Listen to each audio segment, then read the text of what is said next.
Sou o Vitor Hugo, Business Developer aqui na InnoFlow. Cabe-me a mim iniciar esta série de Innov Tech Talks.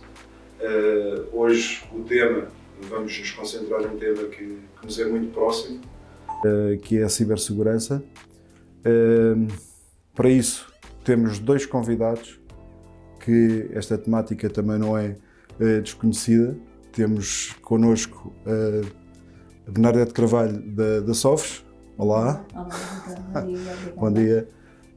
Temos também o Afonso Romanho da Ajumal.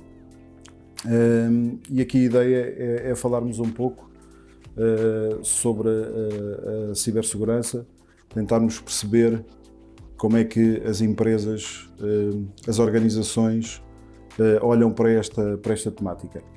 A ideia é passar aqui alguns factos, servir até de mote para a nossa conversa. Os factos dos últimos anos, aquilo que temos visto acontecer. Vou deixar aqui 3 ou 4 pontos para depois podermos comentar de alguma forma, e começaria com 74% dos ataques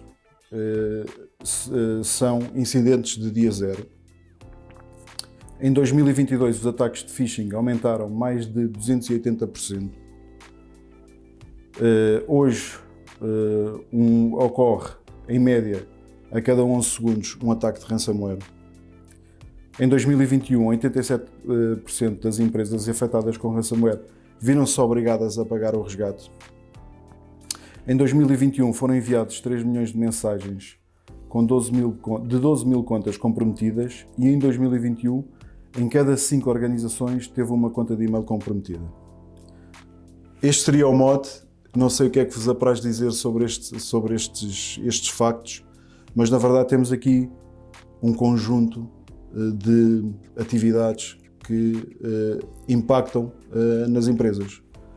Bernadette. A evolução, por exemplo, que o Vitor menciona do ransomware tem tido impacto cada vez maior nas organizações.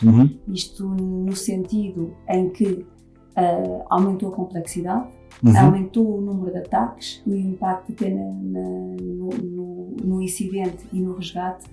Também vem a crescer aqui uma dinâmica diferente para as organizações, porque depois o custo de recuperação também pode ser destrutivo em relação a essas organizações.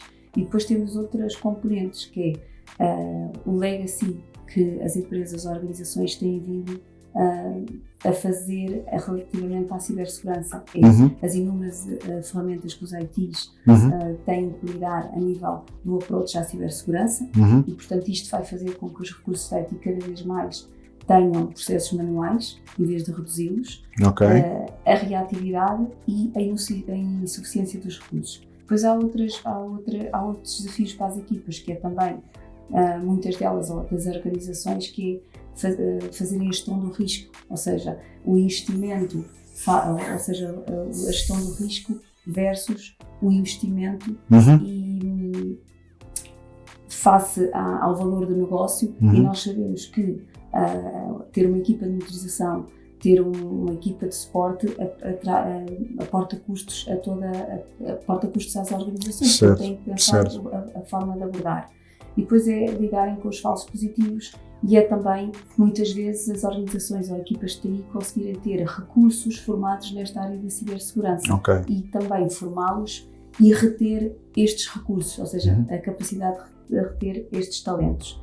E claro que depois, sendo um desafio a cibersegurança e estando as equipas não preparadas, tendo custos, vai necessitar que haja aqui uma reabordagem na cibersegurança. E daí a cibersegurança como um serviço. E aí o nosso posicionamento da Sofos, poder permitir às organizações focar os seus recursos de IT no negócio, no desenvolvimento do negócio, iniciando pelo IT, ou seja, dedicando os recursos àquilo que devem estar focados, e recorrer a equipas externas para os poder ajudar na monitorização, na investigação e na mitigação do ataque, ou seja, no fundo um SOC instantâneo de equipas especializadas que está disponível 24/7. Ok. Aí estamos a falar um bocadinho da solução, não é? Exato. Mas aqui no ransomware a realidade é que este ainda continua a ser se calhar nos últimos 4, 5 anos, aquele que é o maior desafio. Continua, não é? Já desde 4, 5 anos, se calhar mais, desde 2015. Sim. Já existia ransomware atrás, mas foi aquele mais que todos nós lembramos, que era o WannaCry, que sim. afetou o Serviço Nacional de Saúde no Reino Unido. Tivemos organizações em Portugal, como a Altice, fechar portas basicamente a nível da IT durante o fim de semana, porque não sabia o que é que iria acontecer. Okay. E continua ao dia de hoje a acontecer. Eu acho que comparando um bocadinho com o Covid, se me permites puxar este tema, tiveste um caso de pandemia, basicamente, onde toda a gente estava com medo do ransomware, o que é que trazia o ransomware, e depois toda a gente se habituou ao ransomware, mas o ransomware continua a existir, ele não desapareceu, e como tu disseste, cada vez mais temos ataques bem-sucedidos, quer vindo dos tais ataques Zero Day, onde tu tens vulnerabilidades nas aplicações que são descobertas e tens equipas de hackers que o trabalho deles é mesmo fazer isso, é descobrir vulnerabilidades em aplicações. Tiveste o caso do Exchange no Proxy Not Shell, que foi uma diferenciação do Proxy Shell antigo de há 2 anos atrás. Tivemos há mais ou menos 3 ou 4 meses o Proxy Not Shell. Esta semana tivemos o VMware com os ESXis, que a VMware publicou um exploit para toda a gente proteger as máquinas, mas isto foi quando a VMware publicou, usando este exemplo. Durante 1 ou 2 ou 3 semanas este já era conhecido e já tinhas equipas de atacantes a tentar entrar nos sistemas para depois alguém utilizar para encriptar, para roubar informação. Isso não é um caso de vamos adicionar mais tecnologia, que é o que nós temos feito até aqui. Adicionamos o endpoint, adicionamos uma firewall, adicionamos e-mail. Como nós nos devemos preparar e como devemos tentar proteger, vai um bocadinho de acordo com o que a Bernadette disse, que é eu ter um serviço, um chamado SOC, ou um NOC, para, quer seja interno, quer seja externo, claro que existem certos níveis do que é que cada SOC consegue fazer, mas ter alguém que consiga olhar para as aplicações que eu tenho em casa, para os acessos que eu tenho disponíveis, e fazer uma análise do que é que existe a nível de exploits conhecidos, a nível de boas práticas, e adaptar a minha rede e a minha infraestrutura a essas boas práticas. Por isso, a esses exploits ou vulnerabilidades que possam existir no momento. E é isto que é importante fazer, é não só a tecnologia, mas também aliar a parte humana aqui à tecnologia de segurança. Essa componente, não é? Exato. É verdade. Este ataque desta semana foi brutal, não é? Teve um impacto num grande fabricante, que é a VMware, impactou não sei quantos servidores. Parece-me aqui que é importante termos estas duas componentes, não é? Termos a questão de criar as barreiras necessárias para combater este tipo de ataque, mas depois temos de ter outra coisa que é muito importante, que é ter um sistema o mais resiliente possível. E se tu fores a ver, Vítor, tiveste esta semana o VMware, antes tiveste o Exchange, Microsoft também, cada vez menos utilizado, porque há muitas empresas a passar para o 365, mas ainda há muita gente que utiliza o Exchange. Certo. Tiveste o exemplo da Kaseya, há uns anos atrás, que foi que é um fabricante de Remote Monitoring e Management, por isso onde tens basicamente um parceiro que acede depois a vários clientes e gera a infraestrutura desses clientes, por isso acesso, e tiveste SolarWinds com o Orion, que não era bem o que o Kaseya fazia, mas era monitorização de ativos de rede. Os ataques são direcionados aos hosts, aos mail servers, à infraestrutura de rede e à monitorização. São feitos ataques a certos sítios onde depois conseguem aceder a 20, 30, 40, 50 clientes ao mesmo tempo, em vez de atacar uma ou outra empresa individualmente. Okay. É um ataque muito mais valioso. É uma estratégia interessante, não é? Que é, se eu conseguir entrar por uma das ferramentas, uma ferramenta que seja massificada, como é o caso da Microsoft ou como é o caso do VMware, eu vou conseguir impactar muito mais gente e daí posso tirar mais resultados rapidamente. Quando falamos em resultados, chama e ninguém, quer dizer, ninguém, não é bem ninguém, mas quem é que faz os updates vCenter, do Horizon, dia zero. No dia zero, porque deixa ver quem é que vai à frente e depois logo vemos. Ninguém faz. É verdade, é verdade.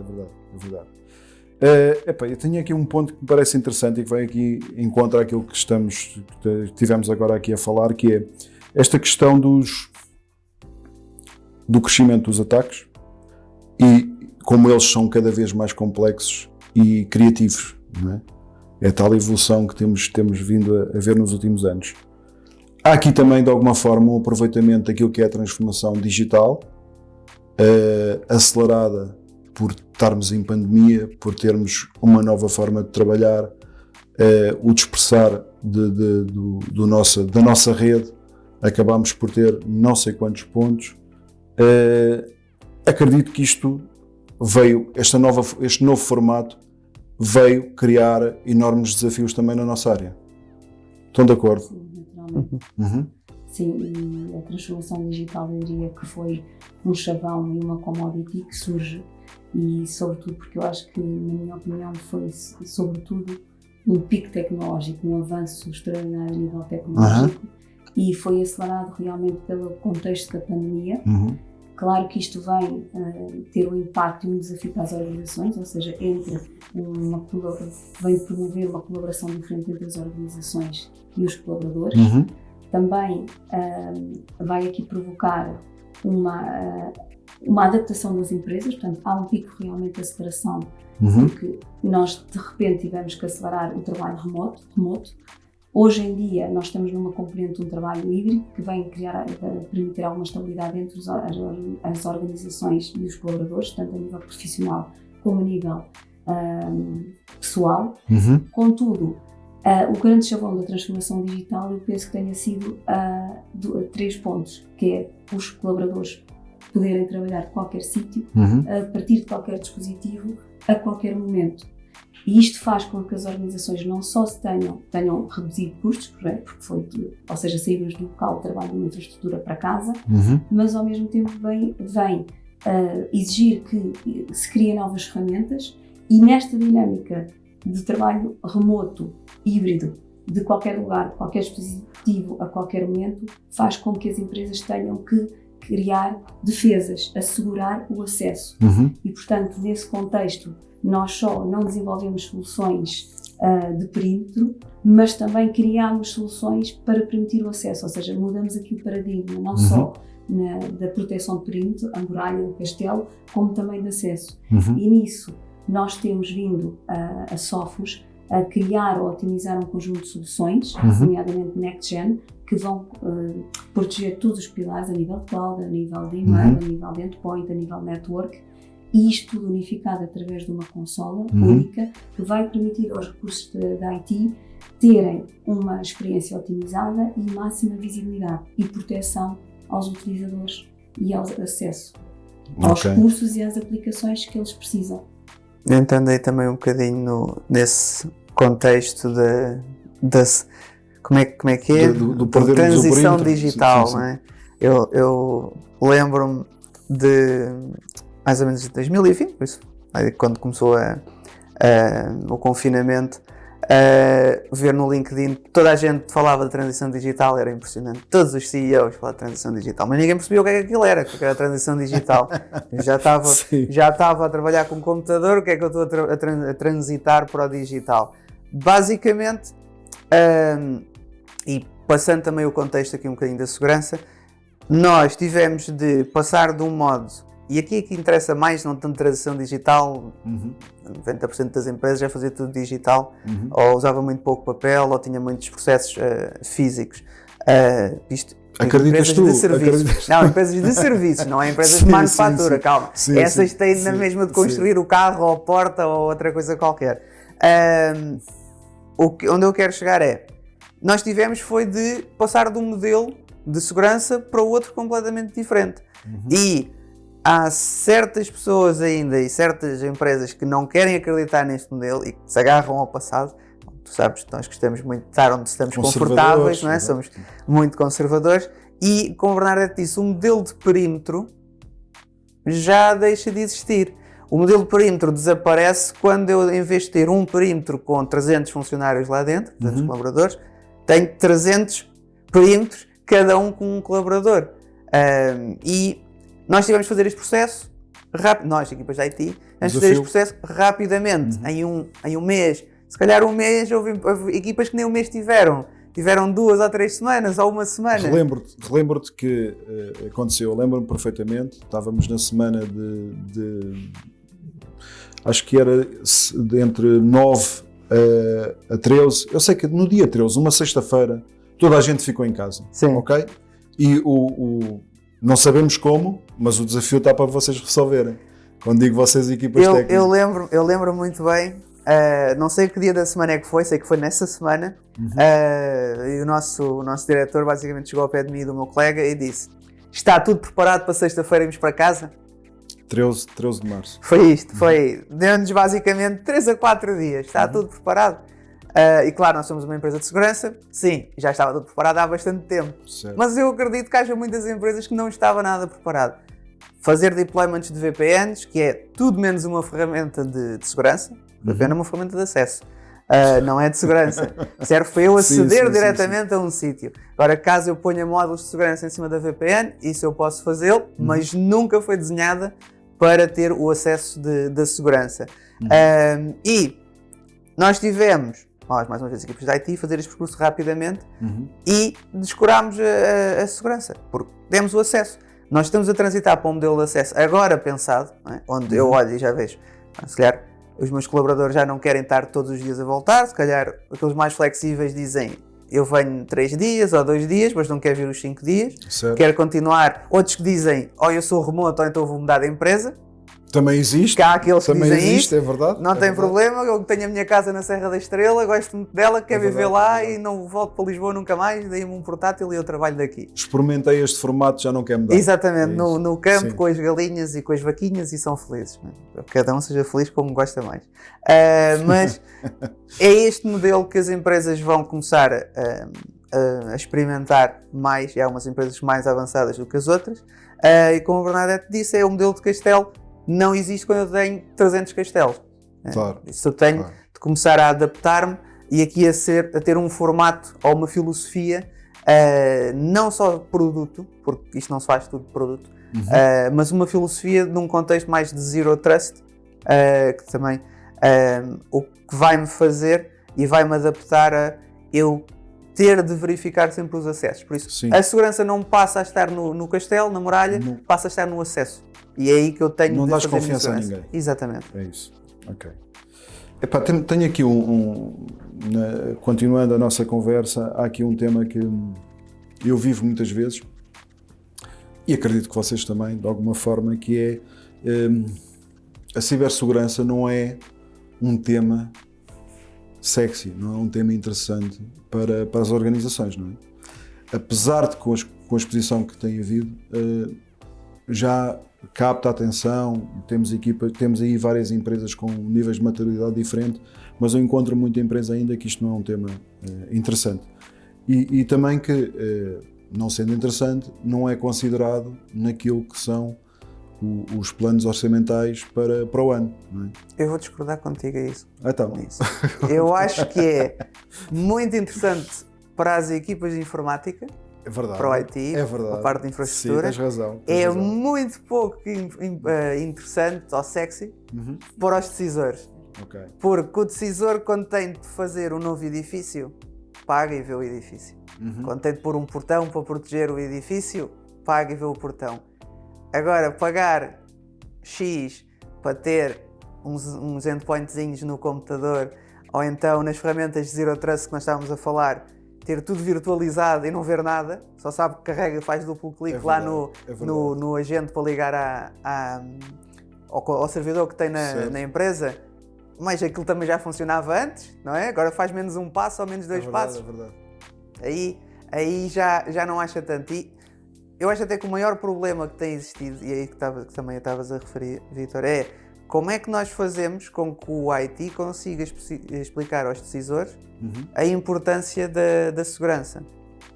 Como é que se consegue passar às pessoas, tanto aos utilizadores como aos decisores, a importância de eu não ser atacado, eu não perder informação. Porque depois eu lembro que em 2015 era muito fácil vender soluções anti-ransomware.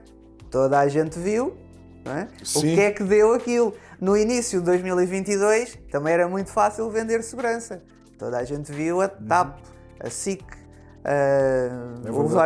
o hospital de Garcia da Horta, toda a gente viu, mas depois a malta esquece. Eu acho que hoje em dia o que houve em Portugal localmente veio criar nas organizações a nível do nosso approach mais uma consciencialização imediata e de ação.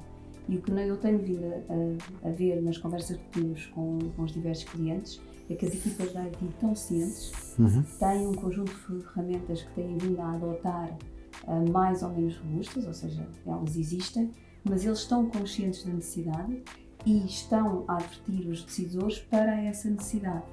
Claro que há a questão do investimento, porque os recursos hoje são escassos e é preciso um investimento, contudo, até enquanto softwares nós pensamos como é que devemos ajudar e apoiar as próprias organizações nesse possível investimento, em que nós conseguimos disponibilizar uma equipa de 500 analistas que podem estar dedicados e a apoiar essas equipas, sem terem o impacto de custo de ter que adicionar a mais 1 ou 2 ou 3 recursos, porque hoje, até a nível de equipas e recursos IT, tem que haver um recurso pelo menos dedicado e as melhores práticas mostram que até esse recurso deve estar distanciado da equipa de infraestrutura. Isso é muito giro dizer, mas depois estamos em Portugal, não é? E aquilo que nós encontramos é muito equipas técnicas de 1 ou 2 pessoas que dão suporte, têm 27 chapéus, têm que fazer tudo e todos os dias, e esta área da segurança, a ser bem feita, exige uma dedicação enorme.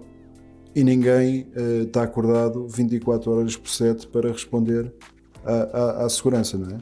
E ninguém olha para aquelas consolas todas que as empresas de segurança dão. Um CIEM, um XDR, um log viewer, de uma firewall, por exemplo. Ninguém olha para aquilo. Sim. Um tipo que tem só uma equipa que são 2 pessoas, que tem 27 chapéus, como tu disseste, tem mais que se preocupar do que estar a olhar para a consola. Ele até pode ter muito interesse em olhar para a consola, mas depois chega ao e-mail a dizer a impressora não funciona. Vai perder, se for preciso 1 hora que a impressora, porque é que não funciona. Depois liga ao chefe a dizer a VPN não está a trabalhar. Ver porque é que a VPN não está a trabalhar. E no final, não há tempo para, vamos lá ver se este evento de firewall faz correlação com este endpoint. Vamos lá ver qual é que é o exploit que existe para o VMware ou para o Exchange. Não tem esse tempo. Pior ainda, às vezes têm a ferramenta e não têm o tempo e não a usam. E é preciso capacitar as equipas da IT precisamente com essa capacidade humana e processos para que eles possam ser efetivos. E isso pode requerer realmente, e hoje é uma tendência do mercado, a ter um serviço, um SOC externo.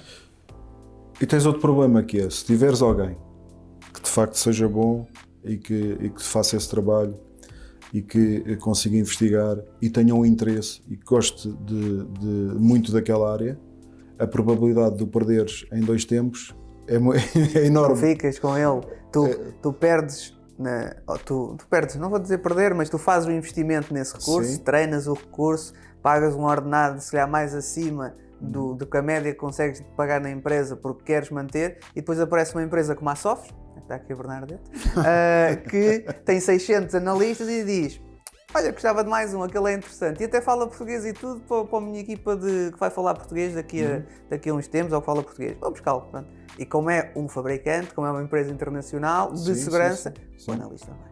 Não. E além de que paga um ordenado muito acima da média que qualquer empresa possa pagar em Portugal. É um desafio. Pode ser uma vantagem até para as empresas, porque as organizações acedendo a um SOC externo, nomeadamente ao nosso serviço, vai poder beneficiar de toda a investigação do nosso laboratório e da nossa experiência que a Sofos tem há mais de 30 anos na investigação, na análise, na especialização, e isso vai ser um retorno para as empresas, tanto a nível financeiro como a nível de capacidade efetiva contra as ameaças complexas que existem na atualidade. Acredito que está a haver agora aqui este shift, e nós nunca pensámos nisto, ou não estávamos preparados para isto, que é a evolução de teres uma ferramenta, de antes tinhas o teu antivírus e aquilo, pronto, olha, aquilo fazia tudo. Fazia tudo, está lá. Está tudo bem, está tudo bem. Fazia firewall, fazia email, fazia tudo. neste momento há uma transição que é, como o número de ataques é tão elevado e cada vez mais complexo, nós acabamos por ver que só teres a tecnologia não é suficiente. Ok? Outra abordagem que eu tinha aqui para comentar convosco e que também vivo muito no dia a dia é a questão da dimensão, que é: epá, eu sou pequeno, a mim não me acontece. Eles não querem saber de mim. Isso é o pior pensamento que alguém pode ter.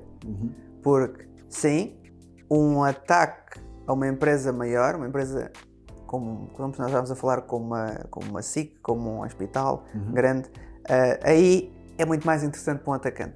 Claro, eles querem é pôr o nome deles a dizer: eu ataquei a TAP, eu ataquei a Assembleia da República, aos servidores dos web servers da Assembleia da República. Não querem dizer: eu ataquei o café ali da esquina, não é? Aqui é o gabinete de contabilidade. Aqui é o gabinete de contabilidade, tem ali 2 pessoas.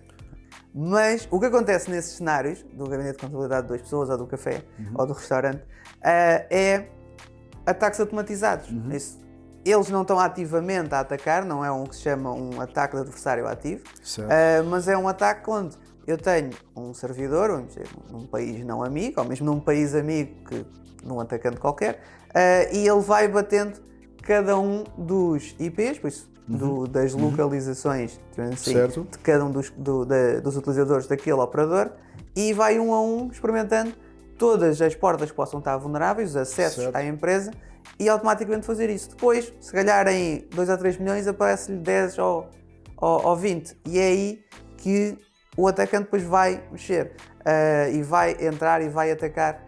Ou então, pode ser um ataque de um tipo de alguém faz download de uma coisa que não devia, como eu gosto de sempre dizer, que é o Spotify Premium Free, dá para ouvir a música toda, mas gratuita, faz o download, corre, porque é a mesma pessoa que anda até com nem toda a percebe empresa, muito. não percebe muito. Não percebe muito quando tu precisas que ele configure qualquer coisa, sim, mas sim. quando é para ver o Benfica Porto ou o Benfica Aí Sporting, tá. ele sabe ir lá ver, ou Pirata Tuga, sabe ver tudo. Sim. Consegue fazer download de tudo, ligar os proxies, fazer isso tudo. Não, isso e consegue. até acredita que se aquilo não for muito fidedigno, Então o antivírus para. O antivírus para, não é? Então qual é que é o problema? Isto até tem antivírus. Não é problema. E é importante percebermos que não é por sermos pequenos que não estamos com o risco tal como estão os grandes. Até se calhar temos mais risco, porque os grandes têm um SOC, têm um NOC, têm AV, têm ferramentas de ZTNA, têm tudo isso. E mesmo assim são atacados. Eles não são atacados porque não têm tecnologia e porque estão mal posicionados. São porque tem alguém a lutar ativamente contra eles. Os mais pequenos aí partem de desvantagem, porque têm menos tecnologia, têm menos pessoas e as coisas podem passar pelos buracos aos pingos da chuva. Não é? Esse continua a ser o desafio, não é? É um desafio que para nós tem sido difícil de ultrapassar, que é como é que eu educo os meus utilizadores para não terem práticas que ponham em causa a segurança da nossa empresa, da nossa organização. Sim. Tem sido como estávamos a falar, a cibersegurança é um desafio para as empresas. As organizações, tanto maiores ou menores, têm camadas de proteção, mas de facto, e com componente de serviços, mas na cadeia do ataque, o utilizador é o elo mais frágil. E, portanto, não só há uma preocupação das empresas adressarem com diversas ferramentas e até na componente de serviços, mas na componente de educação do utilizador. E nesse caso nós também disponibilizamos a sensibilização e a formação para que haja um conhecimento por parte do utilizador dos ataques ou dos perigos que ele enfrenta no dia-a-dia. E, portanto, temos que ter aqui proativamente, e deve ser uma preocupação das organizações, sensibilizarem os utilizadores nos diversos ataques que existem, phishing, abertura de links, para que possam prevenir ataques. Ok, estarem ali mais atentos, não é? Mais atentos, mais consciencializados. Isso é uma preocupação das empresas, não só fazerem a abordagem tecnológica, como também na questão educativa dos utilizadores. Ok. Excelente. Tenho aqui um desafio para o Afonso. Afonso, falaste há pouco, estiveste lá perto, mas é um tema dos últimos tempos e acho que faz sentido explorar, até para dar conhecimento de uma realidade que nós vivemos, que é o aparecimento de coisas como malware as a service. Cada vez mais. E toca no ponto das empresas grandes, já não nas empresas pequenas. Empresas pequenas é tudo automatizado. Sim. Eles são muito práticos nisso. O Malware as a Service basicamente veio resolver um problema, entre aspas, dos atacantes, que é como é que eu me financio. Como é que eu... Podem ser financiados por um Estado menos amigo, não é? E fazer esse tipo de ataques, como temos organizações de atacantes. Coreia do Norte paga, e tem, não é paga, tem uma organização estatal que serve para atacar outros países, a Rússia também, e nós acreditamos, claro, que os nossos países amigos, como os Estados Unidos, o Reino Unido, a Alemanha, todos eles têm também, por isso ninguém aqui é santo. Mas os outros que não são financiados por um Estado têm de pagar as contas, não é? Comprar os Lamborghinis que eles gostam de mostrar nas redes sociais. E aí o Malware as a Service o que veio resolver um problema que eles tinham, que é: eu sou muito bom a entrar em sistemas, como o Colonial Pipeline, como o NHS no Reino Unido, com o WannaCry, mas a Vodafone, em Portugal, mas eu não tenho interesse depois em basicamente destruir a empresa, porque a polícia vem atrás de mim. Claro. E então qual é que foi o pensamento dos hackers, dos atacantes? Do fabricante. Do fabricante, sim. Do fabricante do ataque. Eu entro na empresa, eu tenho o meu exploit, tenho o meu túnel de acesso à empresa que vou atacar e depois vou vender este acesso a outro tipo de atacantes que tenham mais interesse em roubar informação, fazer a encriptação, fazer a destruição dos dados, publicar nas redes sociais. Foram eles que destruíram, mas não foram eles que ganharam o acesso. Por isso, o que acontece é, nós temos 3 ou 4 organizações que conseguem, organizações de atacantes, que conseguem e têm esse know-how de como entrar nesses sistemas altamente protegidos, mas que depois vendem esses acessos. E para eles é o melhor dos dois mundos. Eles têm o desafio, isto é sempre o desafio, mais do que outra coisa. Têm o desafio de entrar nas redes, têm o desafio de dizerem: fui eu que consegui descobrir aqui o exploit ou a vulnerabilidade da VMware, da Microsoft, mas depois vendem aquele acesso. Há outros atacantes que fazem o trabalho sujo, destruir e de roubar a informação, e a polícia nunca vê atrás deles. Vem atrás dos outros. E é este pensamento de Malware as a Service. Foram desenvolvidos também ferramentas como o Emotet, que já é uma coisa já mais do ano passado, há 10 anos, basicamente fazia isso. Havia um report até da Sofos, aqui em Espanha, acho que era a maior parte dos bancos e das câmaras municipais em Espanha, que foi detectado o Emotet, que era uma ferramenta que eles usavam para criar esses acessos, e depois vendiam o acesso através do Emotet a outro tipo de atacantes para fazer a encriptação. E havia muitas organizações que estavam com o Emotet lá dentro, por isso que estavam a ser atacadas, e não faziam ideia porque o atacante pôs-se lá dentro e deixou-se estar, ninguém viu. E depois, quando fosse preciso, quando alguém desse o valor que eles queriam, aí vendia o acesso e depois via-se mesmo o ataque. Parece-me que aí também houve esta evolução do ransomware, também desenvolveu para aí, que inicialmente tínhamos essa questão que é: eu roubo-te a informação e tu vais-me pagar para eu disponibilizar a informação. Hoje temos a ver outra coisa a acontecer, também muito provocada pela questão do RGPD, que é: eu roubo-te a informação e se tu não me pagares, não te a devolvo, como ainda por cima vou expor os teus dados. O objetivo nunca foi encriptar. Encriptar é destruir, eu ganhar um X extra. Certo. O objetivo sempre foi roubar a informação, se for informação altamente valiosa, vender a quem compete com essa empresa. Se a empresa não pagar, ou se outros não quiserem, é publicar e dizer: vejam a vergonha que esta empresa é, que não protege os dados dos seus clientes, e só no final é que encripta-se. Por isso, eu recebo de ter vendido os dados, eu se calhar faço a chantagem de se não pagas eu publico, eu recebo e depois ainda encripto e tens de me pagar para eu desencriptar, porque estou a ganhar 3 vezes se for preciso. Aqui eu acho que é mais fácil para um decisor olhar para este cenário e estar mais sensível à cibersegurança. Porquê? Porque aí já envolve um bocadinho o beliscar da reputação da empresa. Que é, eu não quero que isto crie algum tipo de constrangimento na relação com os meus clientes e com os meus fornecedores. Há aquele mantra do marketing que é qualquer publicidade é boa publicidade. Esta publicidade não é boa. É isso mesmo, é isso mesmo, é isso mesmo.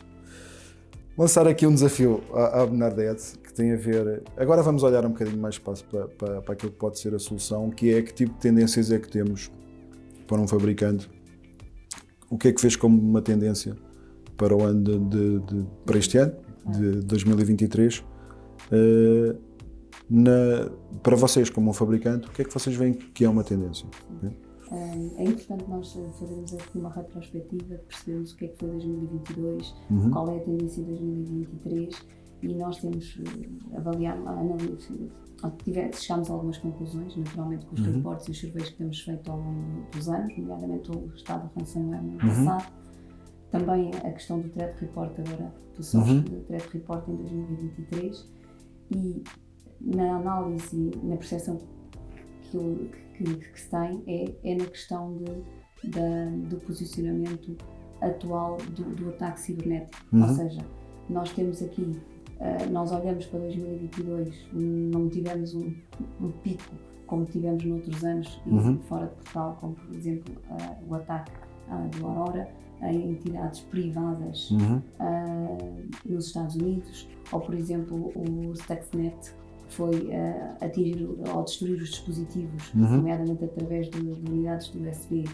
infectadas, ou o WannaCry, como o Afonso já referiu, que ataca os sistemas operativos e, a nível do Windows Legacy e que veio impactar milhões de sistemas, e isto nós falamos a nível da banca, a nível do segmento de educação, e portanto o que nós depreendemos é que tem vindo, ou se nós pudermos caracterizar de uma forma geral, o malware assume diversas formas, não é? E tem um impacto nos diversos segmentos. Certo. E depois, o ano passado, ou durante os últimos meses, nós tivemos um impacto das entidades em Portugal. E tudo isto tem um contexto geopolítico. Este ano, com a guerra da Rússia e da Ucrânia. Portanto, há um contexto geopolítico, há uma intenção, há uma evolução do ataque e na sua complexidade, e daí hoje nós falamos no Malware as a Service e que o Afonso explicou, e que está institucionalizado e é como se fosse um marketplace em que nós podemos ir buscar o tipo de ataque que queremos e criar o impacto que queremos nas organizações, e a Sophos, ao longo desta evolução, também tem acompanhado numa otimização das próprias soluções, certo, de intervenção, de detecção, e, para além disto, construiu também faz uma reabordagem através da componente de serviço, ou seja, que não é só as camadas de proteção que vão ajudar as organizações, mas adicionar processos e pessoas que podem fazer a diferença pela disponibilidade, pela característica e know-how, pela nossa dinâmica de história como um dos líderes em cibersegurança, portanto, dos nossos laboratórios, da nossa investigação, da nossa análise, e depois, e eu convido aí, se calhar, os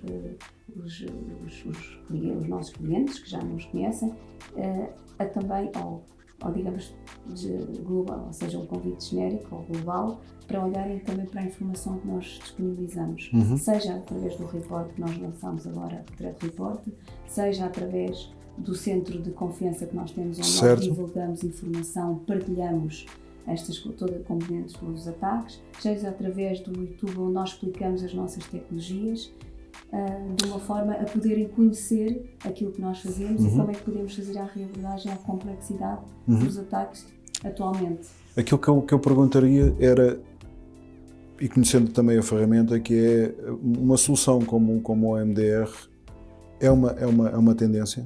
É uma tendência. É uma tendência que nós já espelhamos ao longo dos últimos 3 anos. Nós já temos mais de 15 mil clientes com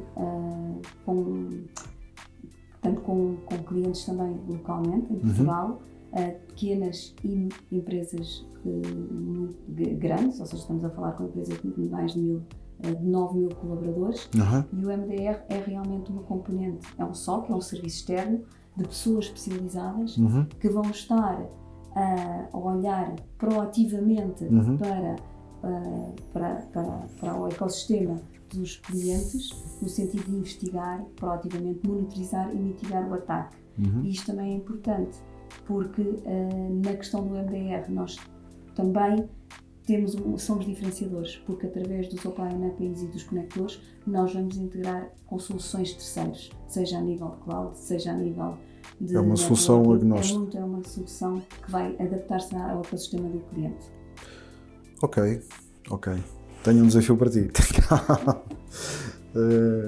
Gostava que também neste formato de tendência, ainda nas tendências daquilo que é a nossa área, nos falasses um pouco de Zero Trust ou ZTNA. Certo.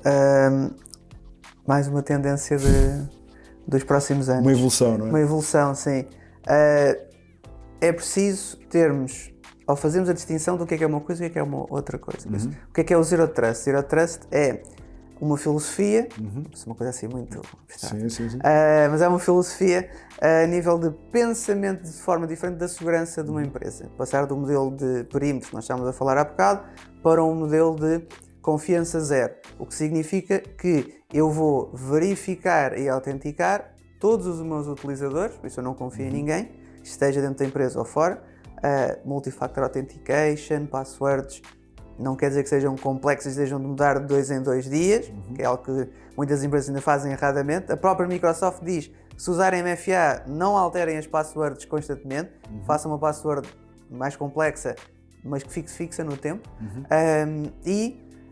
Existe o ZTNA, que é o Zero Trust Network Access, por isso é um acesso à rede, por isso substituindo as VPNs, mas neste formato de Zero Trust, onde eu vou ter de autenticar e verificar o meu computador constantemente. Isso é o próprio computador que se autentica perante a gateway de acesso, e também o próprio utilizador. Por isso, quando o utilizador faz o acesso, põe as suas credenciais com token, o computador está sempre a fazer esta verificação transparente para o user. Porque é que nós chegamos aqui ao ZTNA e porque é que não continuamos com a VPN? Como dizem, mas a VPN deu até aqui, porque é que eu preciso do ZTNA? Bem, a VPN primeiro dá-me um acesso direto. Isso, eu ou tenho de pôr um IP lá no campo para chamar o meu servidor, ou tenho de aceder a um servidor inteiro e depois lá digo qual é que é a aplicação que eu quero. E o objetivo do ZTNA é eu microsegmentar a minha rede. Isso, eu conseguir dizer que este grupo de utilizadores, por exemplo, do departamento administrativo ou departamento comercial, apenas tem acesso à ferramenta do Primavera, às impressoras para imprimir, e acesso, por exemplo, a outro programa de faturação. Não tem acesso a todo o servidor onde estão alojadas 3 ou 4 aplicações. Por isso, eu vou conseguir dizer que estas equipas vão ter acesso, quer seja interno, quer seja externo. Isso é igual a estar dentro do perímetro ou estar fora. Isso eu passo a gerir a minha empresa, o meu IT, quase como se todas as pessoas estivessem a trabalhar num cibercafé dos anos 90, onde estão 300 hackers ao meu lado, né? Computadores a escrever coisas. E o que eu vou ter é uma microsegmentação da minha rede e dizer que toda a gente tem de ser confiável, toda a gente tem de ser verificada constantemente e o acesso é transparente para o user. Não vale a pena eu estar a pedir ao meu user que sempre ligue o computador, ligue a VPN. Ou como eu ouço muitas vezes eu quero uma VPN que se ligue antes do utilizador. Porquê? Porque eu tenho as minhas políticas de segurança. Primeiro não faz sentido nenhum, mas é utilizar estes recursos assim um bocadinho à frente da VPN, não é? Tentar fazer com que a VPN faça algo que não foi desenhada para fazer, ligar-se antes do sistema operativo, porque eu quero dar ordens ao computador de segurança ou de controle, e o que não faz sentido é nós passarmos para um cenário de controle a partir da cloud, a partir de um ponto, quer seja pegando agora, né, estamos a falar de Microsoft, em vez de passar de um Active Directory on-prem para um Azure AD, que me permite eu, a qualquer altura, fazer as modificações nos computadores e, através do ZTNA, ou de tecnologias como o ZTNA, fazer este acesso transparente aos users. Eu estar a obrigar um utilizador a pôr credenciais sempre que está a aceder, clicar em 3 ou 4 menus diferentes, abrir um website para fazer um acesso, não faz sentido. O que faz sentido é ele trabalhar como se estivesse dentro da empresa, que é ter uma economia de trabalho, faz um clique e aquilo funciona. Ok. Obrigado. Epá, por nós estávamos aqui muito mais tempo, mas vamos ter que acabar. Quero-vos agradecer. Agradecer a vós, agradecer quem esteve connosco, que nos esteve a ouvir, que nos esteve a ver e esperar pelo próximo webcast. Fiquem atentos. Tudo bom, obrigado. Obrigado, Foi um prazer.